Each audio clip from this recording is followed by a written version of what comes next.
Prečítal som už viacej kníh o dlhovekosti a zdravom životnom štýle a musím povedať, že toto je moja najobľúbenejšia. Jedná sa o knihu Modré zóny, ktoré určite poznáte, pretože už aj na Netflixe bol spracovaný dokument.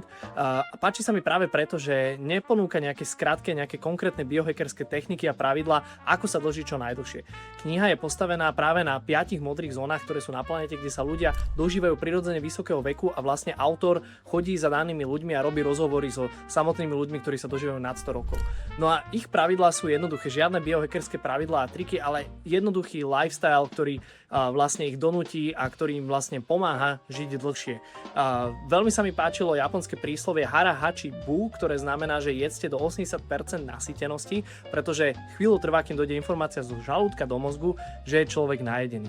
Taktiež sa mi veľmi páčila Sardínia, kde vlastne ľudia boli veľmi sociálni a často spolu napríklad popíjali víno, čo by si človek povedal, že alkohol je vlastne zlý, ale keď si dáte trochu vína a prináša vám to ten side effect toho, že máte tie vzťahy, že ste s tými ľuďmi, že sa rozprávate, tak ste vlastne šťastní a práve tá komunita vám pomáha k tomu, aby ste žili dlho. Čiže kniha Modré zóny určite odporúčam, prečítajte si, je naozaj výborná.